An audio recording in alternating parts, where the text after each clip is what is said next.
Hello my lovely viewer, I am back once again with an American superhero television series based on the Marvel Comics, titled Moon Knight.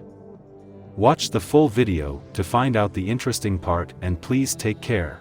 As a disclaimer, this video includes my own analysis, commentary, and it's not a substitute of the full movie. Click the link below to watch, buy or rent the movie.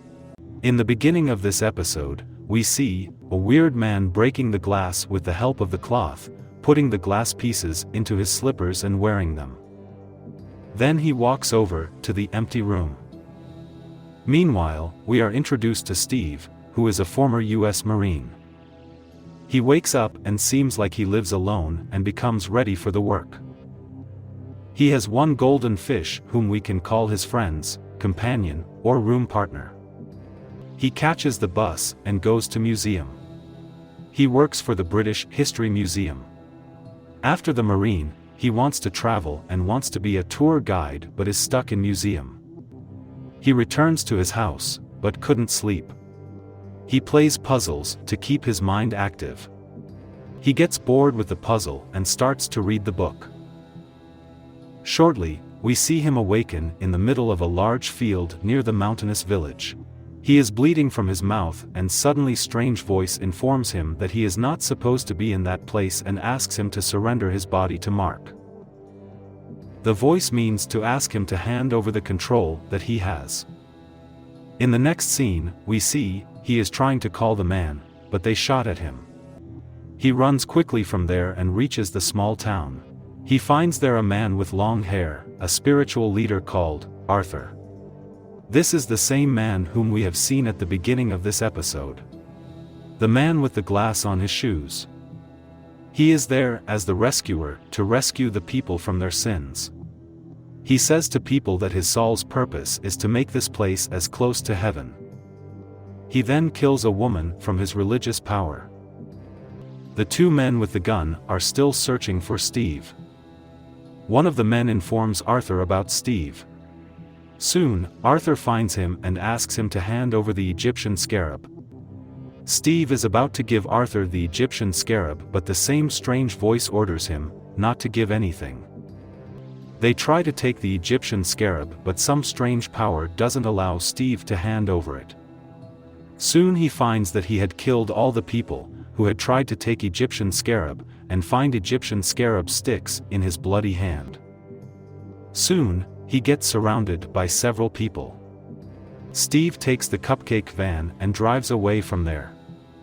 People also follow him. One man enters inside his running van, while the other is about to shoot him. He gets blacked out.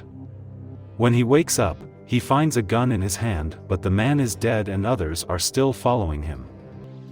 Soon again he gets in a difficult situation but again he gets blacked out and finds the situation in his favor.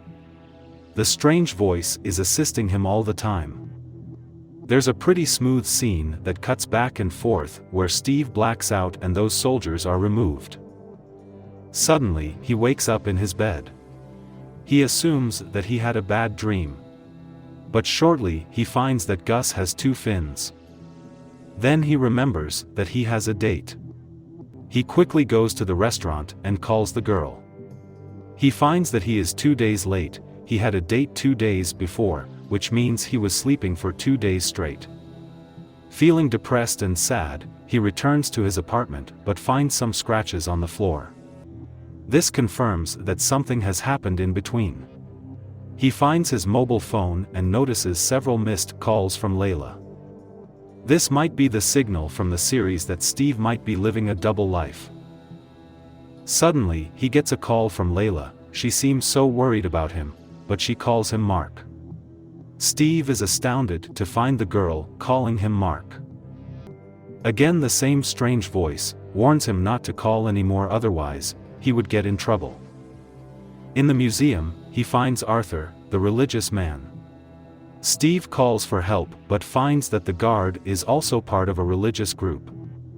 Arthur seems to know everything about Steve. He also knows the weird echoing voice inside Steve's head. Arthur then put his cane between the hands of Steve. He has a weird tattoo. The cane has some religious connection with the tattoo. His tattoo couldn't figure out about Steve and tells him that there is chaos in him. Meanwhile, he is at the inventory of the museum. The light starts to get turned off. He sees dark shadows moving on the wall of the museum. He is too afraid to watch the shadow and slowly hides behind some Egyptian god statue. A strange voice is approaching him and calls his name. The voice threatens him to give scarab, otherwise it will tear him apart. He throws his bags. The strange creatures jump on the bag and didn't find scarab. It then chases Steve. Steve locks himself inside the washroom. In the mirror, he sees his two versions. One version is Mark, and the other is himself, Steve. Mark asks for all the control from Steve. In the meantime, the strange creature is continuously banging on the door. Mark promises to save both of them, so Steve let the control to Mark. Soon, Steve turns into Moon Knight. The creatures attack Steve, but Steve has already turned into a Moon Knight. He killed the creature. We see the first look of Moon Knight, who has glowing white eyes and a white silver-gray robe on him. The episode 1 ends here. Until then, subscribe to watch more videos like this, turn on notifications, and leave a like and comment to support the channel. Thank you for watching, and I will see you soon.